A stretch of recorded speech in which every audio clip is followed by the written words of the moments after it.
मैं अपना पक्ष रख चुका हूं सोशल मीडिया के माध्यम से। जाति हमारा पहला इमोशनल कनेक्ट है। जाति के आधार पर हम पिछड़े हैं, इसलिए जाति के हिसाब से आरक्षण मिलेगा। ये भारतीय जनता पार्टी के लोग समय समय पर घबराए हुए हैं।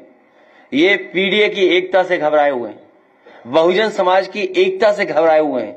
यही विभाग जिसमें 44 करोड़ गांजा पकड़ा गया है, पीडीए के लोगों को दुकान ही नहीं मिली, किसी को। कब्जा किसका है उस पर? हालांकि धर्म में एक दूसरे के प्रति अगर आई लव यू कहने लगे तो सब मामले खत्म हो जाएंगे।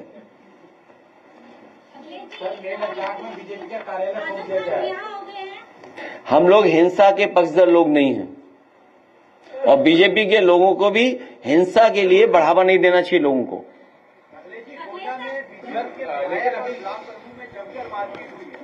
ये कौन सी नई बात हो रही है? ये तो जमकर के पिटाई है, डब्बे टकरा रहे हैं। अभी तक तो इंजन टकरा रहे थे, याद कीजिए आप। अभी तक तो हम और आप लोग देख रहे थे इंजन टकरा रहे हैं, अब तो डब्बे भी टकरा रहे हैं। अब सवाल यह है कि वो सफेद टेबल पर बैठ करके समझौता कब कराया जाएगा। मुझे नहीं उम्मीद है कि समझौता करा पाएंगे, क्योंकि वहां पर सम्मान की लड़ाई है।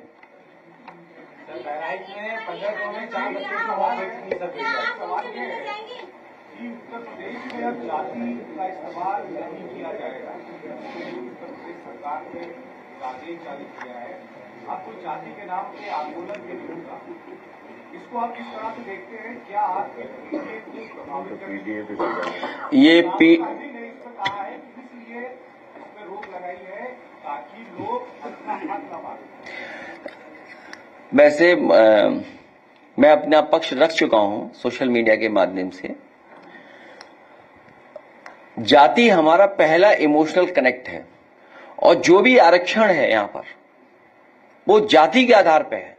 बाबा साहब भीमराव अम्बेडकर जी ने जो आरक्षण दिया है संविधान में, जाति के हिसाब से मिला है। और उसके बाद मंडल कमीशन जो बना, उसकी जो प्रस्तावना है, उस प्रस्तावना में यही चर्चा हुई कि आखिरकार हम आरक्षण कैसे दें। उस प्रस्तावना में यही बात निकल करके आई, क्योंकि जाति के आधार पर हम पिछड़े हैं, इसलिए जाति के हिसाब से आरक्षण मिलेगा। ये भारतीय जनता पार्टी के लोग समय समय पर घबराए हुए हैं। ये पीडीए की एकता से घबराए हुए हैं, बहुजन समाज की एकता से घबराए हुए हैं, इसलिए इधर उधर भाग रहे हैं। और जब से समाजवादी पार्टी ने ग्राफ जारी किए, ग्राफ बना करके, जिसमें हम लोगों ने सवाल पूछा उनसे कि बताइए एसटीएफ में पीडीए कितने हैं, या किसी जिले का हम लोगों ने ग्राफ करके सूचना दी कि इस जिले में न्याय इसलिए नहीं मिल रहा है क्योंकि यहां पीडीए परिवार का कोई है ही नहीं।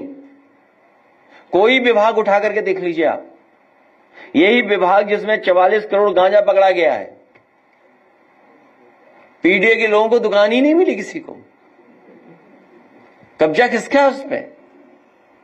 तो ये पीडीए की लड़ाई से घबराए हुए लोग हैं कि पिछड़े, दलित, आदिवासी, अल्पसंख्यक सब लोग मिलकर के एक हो रहे हैं। और उन्होंने पिछले 9 साल से देखा कि किस तरीके से ये सरकार अपमानित कर रही है।